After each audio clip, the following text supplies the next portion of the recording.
It's Spoilerin time. I'm Tom Merritt. Brian Brushwood is here. Ron Richards has hung around to join us today. So we're going to spoil Mad Men because Brian doesn't care. We're going to spoil The Shield, Season 5, Episode 6, because Ron doesn't care. We're going to spoil Daredevil, Episodes 1 through 4, then Game of Thrones, Episodes 1 and 2. But let's start with a look at the movie draft.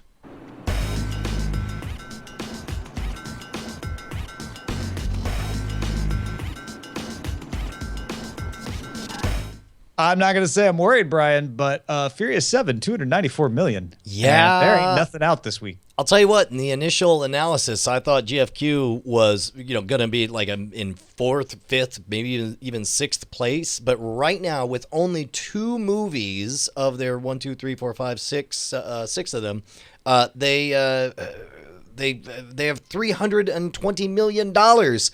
So it's like now, I mean, I still don't think they're going to win. Paul Blart even underperformed. Or maybe performed on par, and he's still like raking it in.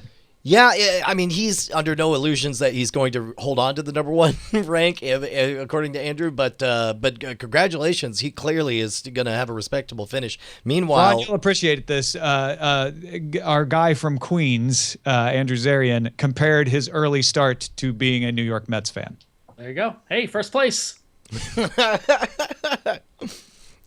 Meanwhile, there was a leak. I'm actually less confident about Team Night Attack slate, mainly because I saw there was a Japanese bootleg of the Japanese release of the trailer revealed more of the actual plot details of Tomorrowland, and then I started seeing it. That I was like, ugh. Yeah, but does it matter? I mean, how much does that matter?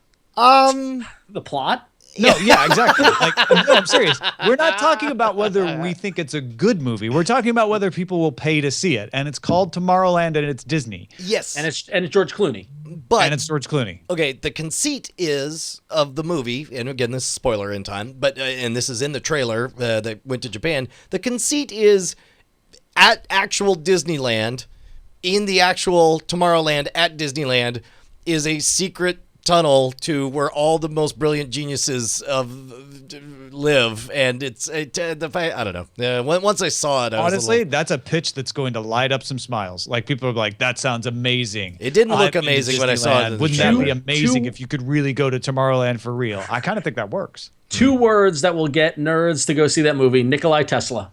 Yeah. Oh, jeez. The oatmeal scream about how great it is.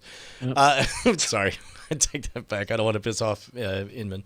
Yes, but anyway, guys from Queens, they're gonna win it all. Sure. Let's just admit it. Right I believe. All right. Avengers: Age of Ultron, Amtrekkers movie, out in 2 weeks. Let's get to Game of Thrones. So you watched both episodes now, right? Yeah. Okay. Well, man, I don't even know where to begin. You start. Tell me what you thought. And Ron, you've watched both episodes as well, right? I am caught up. I'm fully caught up. Okay. So I feel like the first episode didn't grab me the way a season opener usually has. It felt like a mid-season episode, and that is not damning it. But usually the season opener feels like it's really amazing, and we're starting something new. And I was theorizing this with Eileen. Since this is actually halfway through both books that it's pulling from, it's actually mid-story, right? The books do have like interesting opens and interesting closes, but with Dance with Dragons and Feast for Crows, he was telling half of a story. Those books are actually all one story at once. So we're kind of halfway through a book, and it kind of feels like that, if they just story-wise. That said, I was solid. I couldn't believe that it was 55 minutes in by the time we got to the end, and enjoyed it. This week's episode I found even more enjoyable, to be honest. And I can barely remember. I don't think I did look at the clock. I was just pulled through the entire way. Okay. Mostly because Arya was in it, and she's my favorite. Oh my God, yes. Okay, first of all, if episode 1 was fine. Yes, you could ding it being like, oh, it's all just place setting. Well, guess what? That's all Game of Thrones is. They take a long time to set the dinner table, and then they throw the dinner table over and stab you in the guts. That's what Game of Thrones does, and it's doing its thing, and I couldn't be happier about it. It was awesome to see Arya come in, and correct me if I'm wrong here. Spoiler alert, there were books and things happened in the books. And I am going to acknowledge that something was different from the books here. In the books, they do. There was not a whipping off of a mask, and it was Jake and Hagar, right? As far as I remember, no. And I think that's pretty clever. Yes. Yeah, and actually, I want to give a shout out to a friend of mine, Laura Hudson. She writes these great recaps on Wired. And what she does is she recaps what happens to each main plot thread and then compares it to what happened in the books. Yes. Which I think is a great kind of a juxtaposition as someone who has never read the books, and I have no desire to read the books, but I'm kind of curious how the adaptation is going. And she did clarify that in that thing, it wasn't the dude that the same face of the dude. I thought that was a great conceit because, functionally, why not have it be Jake and Hagar? And it gives a symmetry to it, and it makes the place where she's going to learn all the more, enchanting and magical. Also, I believe, correct me if I'm wrong here, and again, I believe we saw our first glimpse of territory outside of the books or in the future of the books, because I don't remember in the books Braun and Jamie teaming up for a daring rescue mission to go get Marcella. Is that right? You guys are researching. I'm looking at Laura Hudson's thing right now. In the books, Cersei doesn't even worry about Marcella. Jamie never goes to Dorne, and Braun does end up marrying a noblewoman. So I don't know if it's new material beyond the books or just new material that didn't ever happen in the books and wasn't going to. Well, regardless, I thought if they're the same, if they're different, I enjoyed all of them and I was on board for everything. And I had a fundamental realization that here's what's different. There's a lot of things that I like about the recent season of The Walking Dead that scratches the same itch of what I like about Game of Thrones. I love agonizing character development. I love the chess matches, the feeling trapped. But the difference is in The Walking Dead, when it comes time to have a gore fest, and of course you gotta have zombies, you gotta have unreasonable amounts of blood splatter and heads made of balloons filled with jelly for no damn reason half the time. That doesn't do it for me. But every single sword battle in Game of Thrones totally does it for me. That end with Brienne and Pod running around tearing stuff up and killing Littlefinger's men, loved it, was 100% in, and I was giddy with it. My only, I don't want to be like complaining about it or whatever, but this I have the same feeling this season as I did towards the end of last season, particularly with Daenerys and the whole Marine and the dragons and all stuff like that. I feel like that has just been in neutral. And yes, I get the slaves and the whole revolt and freedom and her ruling and all that stuff like that. But I feel like she was a character and that was a storyline that I was behind, that it was great to see the progress she was making, and she got an army and then they marched and stuff like that. And I just feel like they've been stuck. Well, but this is also, and again, there exist books, and in the books, there's actually a stated thing where it's like she realizes that she has to learn how to govern. She needs to learn how to rule. And then yes. Why don't we have her go through some trade negotiations while we're at it?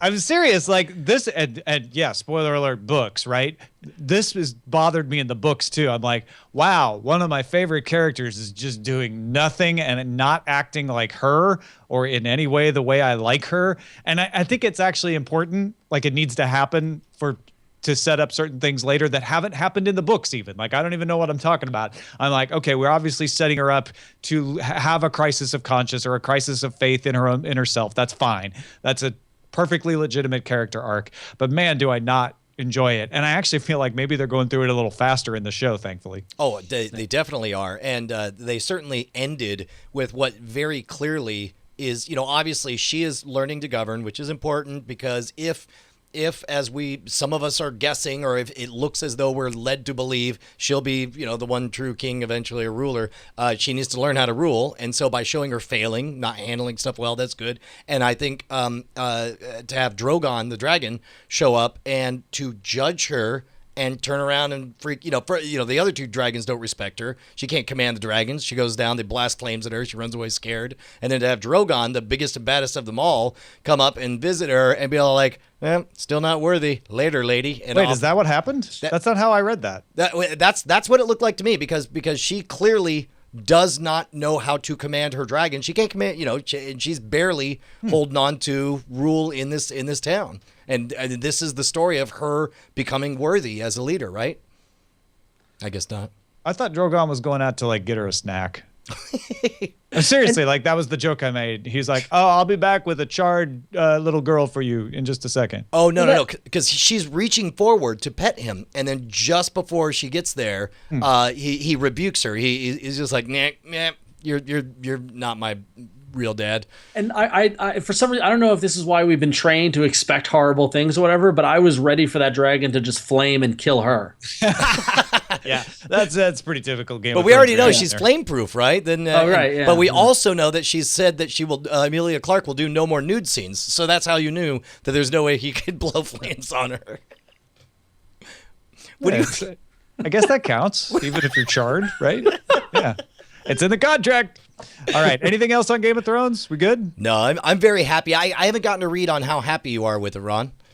Oh yeah, no, I love it. I mean, I think Game of Thrones falls in that category of like it's like why I love Boardwalk Empire so much is because it's an hour mini movie. And like Tom mentioned, I didn't even think about how long it's going. Like, what is the episode? I'm always surprised when the credits roll because it just feels like I get so engrossed in the setting and everything that's happening. And I have low expectations at the beginning of seasons because you're setting the table and you're setting the pieces up. I'm just looking for the momentum to pick up and okay, great. Now we're gonna see Kingslayer go to wherever, go to Dorne for the daughter, and we're gonna see like I want to see the different plot threads and the momentum that will fuel the rest of the season. So yeah, but I'm thumbs up. So. All right, let's move on to Daredevil, episodes 1 through 4, and I know that you've watched more than that, Ron. So yeah. Do your best. Maybe pull up some plot summaries or something. I We'll did. let Brian I did guide exactly us into that. what has actually happened because I'm actually through 5 myself. Okay, so you're a little bit ahead of me. So we already discussed episodes 1 and 2, I believe, last week. Episode 3 was we start to see the focus. What's her name? Is it? We only did episode 1. I'd forgotten really? we did that. You're right, but we did the first episode, but we hadn't got to the second one yet. Oh wow. Okay, so in that case, I watched the second one. Oh, the second one I remember tweeting out that my favorite thing about it is how understated the fight scenes are on it. And somebody pointed out like what you like. I didn't know what I meant when I said that. It just felt very real. It was understated. It was not over the top. And then somebody else nailed it. He says, yes. Do you notice not one person goes down in one hit? And I was like, oh, that's what it is. And especially that amazing rescue of the boy where it's just that brutal smackdown in the hallway, all that one shot. And then he walks into the room and you don't even see him rescue the kid. You just hear him talking to the kid. Loved it. That's been one of the two biggest things about Daredevil that I took away from it, and we'll talk about the second one in a bit, I think. But the first one is just how we've had years now of Iron Man and Captain America and all these Marvel kind of things where these big fights or whatever. This is the first one that actually shows someone getting exhausted during it. Like, he's just a guy who is trained. He's very Batman-esque in that way. He doesn't have any powers. He doesn't have super soldier serum. And that hallway fight scene summed it up in that, in the comics we read, in 6 panels, we see him fight 20 guys in a hallway and it's fine. But this allowed the just sheer exhaustion and the, pulling himself up from nowhere to keep on fighting to get to rescue that kid that we've never seen before in any sort of superhero thing. I thought it was groundbreaking. There's something about the fight scenes too that plays into what you guys are talking about, which is usually fight scenes bore me. And the reason they bore me is I'm like, I know the arc. Start off really good, then start getting your ass handed to you, be really bad, and then rally at the end. And it doesn't matter if you have superpowers or not. That seems to be the way most of them go. And these are so asymmetric. Like, he's so good. He's like amazingly good, but then he's not perfect. And then he'll like you say, he'll start to get taken advantage of, or he'll start to lose the upper hand. But it's not the like, oh, okay, now he's going to be beaten all the way until the end, and so I'm supposed to have tension that maybe he's going to lose the fight, and then he'll come back at the end and win it. It's much more uneven to that, and it's more interesting. It's almost like a grind, right? Where it's like it's two people pushing or a tug of war, that kind of thing. And moving into the third episode, which I watched this morning. Really liked. I liked that that murder, that hit gone sideways. It started with a great, with the gun not working, and I thought that character, his smug, I don't know, confidence was great. I thought that the whole him figuring out, him taking the case just to do his own investigation was great. So it's like you had a little bit of kind of a procedural court drama, but also, an investigation detective story happening. I liked it a lot.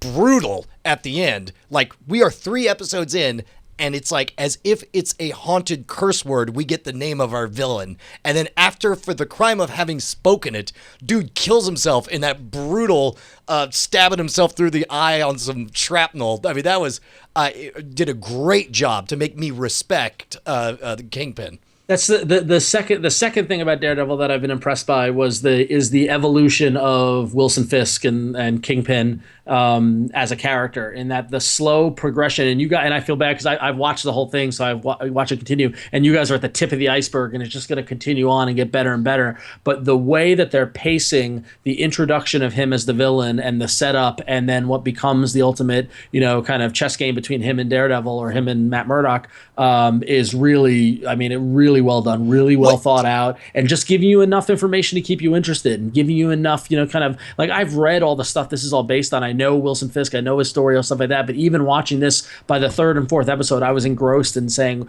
I want more, and they're just doling out just enough to keep you interested. And that ending, again, understated. All you see is the silhouette, as if he is made of stone, just this brick, looking at evaluating art, talking about how he feels alone when he looks at it, and you see him almost sensitive. I don't know. What did you think, Tom?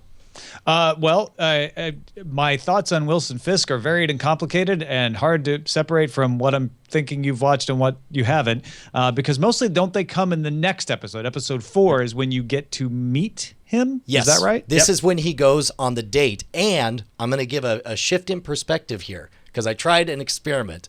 I realized I would not have time to work out today and watch Daredevil. So what I did was I got on my bike and I listened to the visual assistance. I experienced the entire episode purely from an audio standpoint, and it was awesome. It was like the Star Wars radio drama. The visual imagery as it was described was great, and a lot of it, it's like the awkwardness of the date between. Plus, also they do something cool in the narration.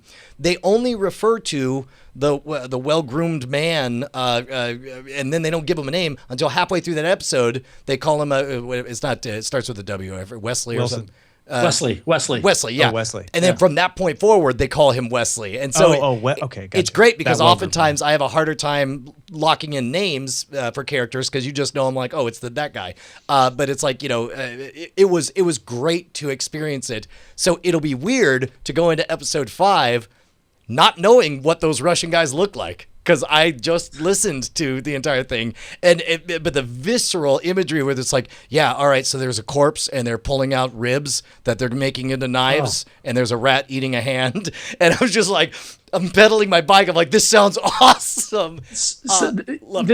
This episode 4, was actually the episode. My only criticism of the whole thing is the violence and the brutality and the somewhat over the topness. And there's at the end of this episode, when we see Wilson Fisk get physically active, and there's the use of a car door, which that happens at the end of this episode. And I did not see it. I listened to it, and as I'm writing, I am listening to these squishing sound effects and the visceral description as he's continuing to hit until finally, and he goes, finally the head is severed from the body, and you're like, oh my god, it was amazing. Yeah, to me that's such a brilliant brush stroke into what is a complex villain with Wilson Fisk. And it's one of the things that I know Daredevil is trying to do, is like, our hero isn't perfect, neither is our villain perfectly evil. So they're showing you his softer side in this episode, right? He goes on a date. He's awkward. He's not sure he's going to impress the girl who he really wants to impress. And he gets so angry at the date being interrupted and going wrong that he severs someone's head with a car door. And you're like, okay, yeah, got it now. Not perfectly evil, but definitely evil.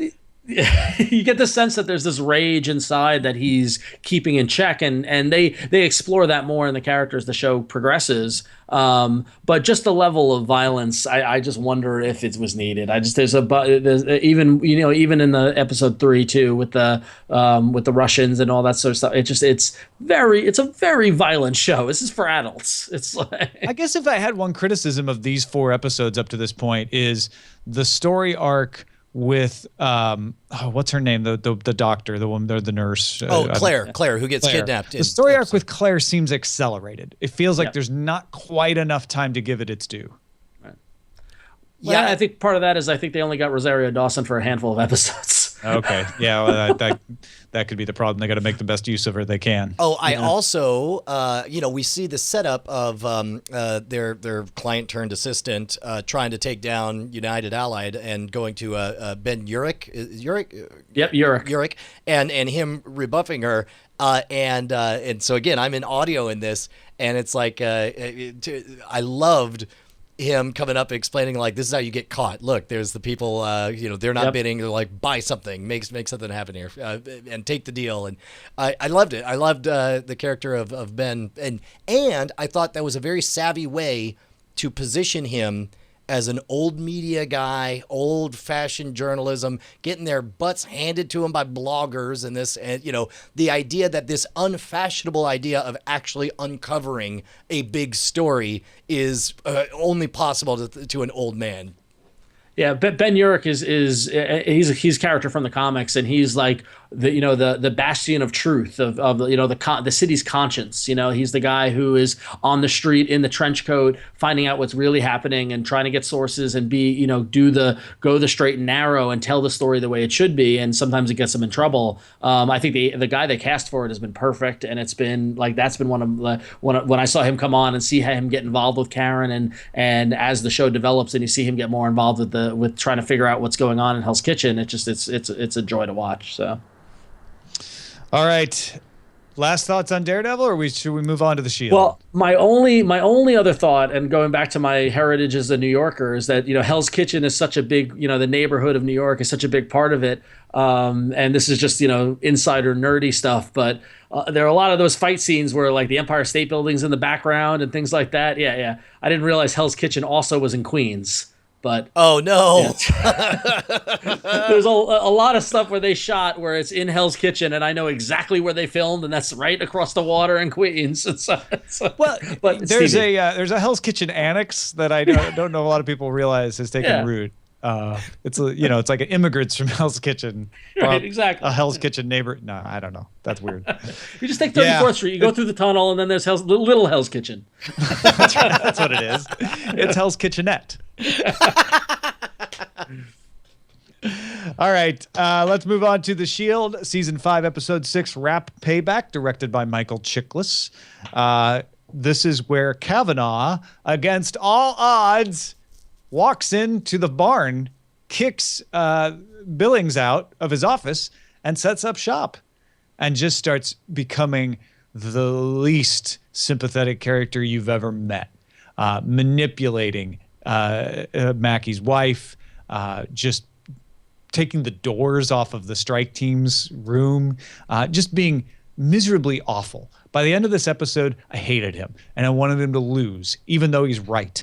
And Mackey is really been built up as a very sympathetic character, even though he's also awful in certain ways. And by the end of this episode, I'm like cheering for Vic Mackey again, not for the first time, obviously, even though he's wrong, right? And this is the genius of The Shield, is that they've got that picture of the dead cop up on the wall. And it's not only pointing at Vic and the strike team, or I guess Vic and Shane, really, but it's also pointing at you, at the viewer, of like, this is what he did. First episode, okay? Right. Don't forget. And yet we're putting it in your face because we know that you're rooting for him right now. And that's the agony of the show, right? Is that you and we've talked about this before, like from episode 1, he is damned, but then you find yourself perversely rooting for him. Now, am I remembering correctly? Maybe we've talked about it on another episode. The rap payback, this isn't the dispute between the two rappers that he puts him in a container right? Or is that? Oh no, that's like season 3. Yeah. Okay. Okay. What is the rap payback? The titular rap payback that they're talking about? You know what? I don't remember. I know that there's the guy who's a serial killer who Wagenbach and Wims are after, and Wagenbach kind of goes off the reservation and hides in the guy's house trying to investigate, and then his sister disappears, and I don't think we've got a resolution to that yet. There's also the side thing of Hanlon, the young rookie cop, kind of guessing that Julian is gay, and of course Julian doesn't think he is anymore, and she tries to be all cool with him and just ends up getting him even more upset. But yeah, the entire time that Kavanaugh is in their face, they're out there trying to solve why this couple of gang members were shot, and they have, that's what it is. It's the white rap guy, kind of looks, they keep calling him Vanilla Ice, ends up being the guy who paid people to shoot the people he was with so he could gain some street cred. Yeah. My favorite game that I can't wait to start hitting you with is, as we get closer, I'm going to start asking you your prediction on how stuff wraps up, but we're not quite there yet. But I'm glad you're seeing Kavanaugh begin to go off the rails. Oh my God, he's awful. Control. He's awful, and it's like you also can't stop him because he's IAD. Yeah. And even the lawyer is like, yeah, you didn't tell me I was in for this. You know, what's going on? And Vic's sitting there lying to her. And she's like, you can't lie to me. He's like, I'm not lying to you. Except he totally is. We all know it. He's a slippery one, that Vic Mackey. That Vic Mackey. What a card. It's clobbering time, Vic. You've done it one too many times. One of these days, Vic, pow, right to the slammer. We're going to finish up talking about, and I know, Ron, you haven't watched The Shield, but you do watch Mad Men, which I know Brian's not a fan of. And we're into the last half of the last season. There are only 3 more episodes before the finale, is how they promote it. So I guess there's 4 more episodes. How are you feeling as we get towards the end? We're in 1970. We're like a month away from me being born in Mad Men. Wow, I didn't put it in that context. It's crazy. I'm loving it. I love Mad Men. Mad Men is one of my favorite shows, and having it back just feels right, and it feels good, and I don't want it to end ever. So I am feeling like these episodes right now are earlier season episodes, which is not to say they're bad, but they don't feel like they're leading up to a conclusion. Well, that's because there's no conclusion to lead up to, Tom. Mad Men isn't a plot-driven show. It's a character study. Yeah. And no, so what right. you've got is... But I want a conclusion. You won't get it. The conclusion. I'm telling you, the conclusion. I know there's a group of people who think that it's going to end with Don jumping out the window like the opening credits, and that's not going to happen. No, I don't think that's going to happen. I think honestly, it's going to end with Don sitting down and pouring a drink, and that's how it ends. It's going to end as it started. Yeah, maybe. I will be disappointed if it doesn't give me something, because that is one of the brilliances of Mad Men, is that it does surprise you. It gives you not twists per se, but it gives you things you didn't expect. And I'm not getting anything I don't expect in these last couple episodes. I guess that's what's really bothering me. Well, and the question really is that whether we're going to stay in 1970 and we're going to go through the rest of it, or if we're going to see another time jump. I mean, because really, if you need. Yeah, if you needed to grab on any sort of plot in Mad Men, it's how Don Draper evolved through this time period. And so we started in, early 1960s, and we got back and we saw his whole origin and all that sort of stuff. It's a character study. And so the question is that as the times are changing, and especially I think more so in last night's episode, where the question is, what's next? What's the future going to bring? And Don didn't know. And that is one of the themes that I took from last night's episode, which is Don is still acting the same way he has always acted, and it's not getting the same results. The Don Draper approach isn't working the way it used to because the times have changed around it. Exactly, and I think that was summed up by the copywriter Mathis, losing it on him and him ultimately getting fired. But he's just like, you're just handsome. That's all you are. It's like you are a character, you are a creation, and I see through it. Everyone else sees through it, and what worked in 1962 doesn't work anymore in 1970, and will not continue to work in 1970. So and also what's interesting is that if you look at the characters, the way they're dressing, and the way the times are evolving, Don's the only one holding on. Don's the only one who's dressing in that same suit and the same Brooks Brothers look that he did. Even Roger is getting, a little wider collar, is getting the mustache and all that sort of stuff. Going for the sideburns, yeah. Yep. Yeah. So, I think it's really kind of interesting. And where we go in these last couple episodes, it could just peter out and just, and you got to keep in mind that Matthew Weiner is of the David Chase school. And let's not forget how Sopranos ended. Sure. No, that's a good point. You got no resolution. It just life goes on in these shows, and that's what it's about. And I'm fine with that. I just want to be surprised a couple more times. That's all I'm asking. To me, the question is, how are they going to get from him at the ad agency to in the bunker with those kidnapped girls in order to, eventually sing his way about Jesus alert. out? It's a really good point about him not changing his style too, because I did think about the fact that he had problems selling his apartment because it was dated. Yeah.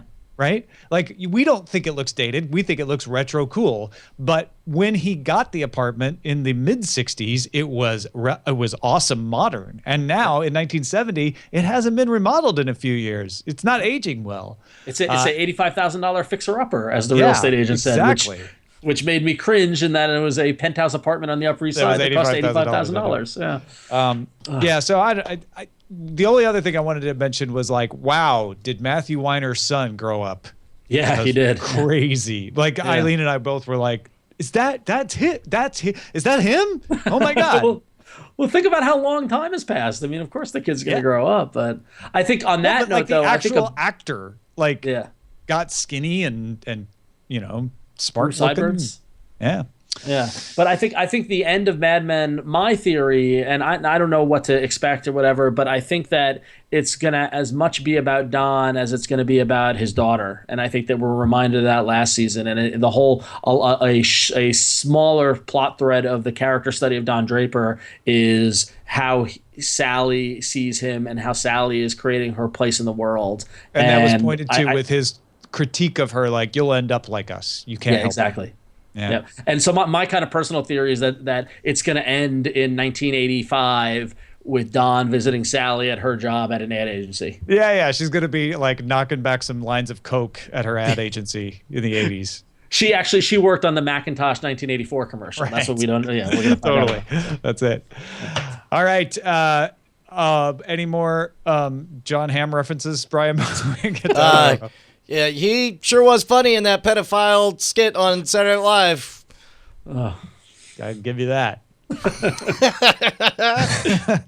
All right, well, that is it for Spoilerin Time, everyone. Cordkillers@gmail.com, obviously. Patreon.com/Cordkillers. Thank you for your support, and we'll spoil you next week. Spoil you with love. And affection.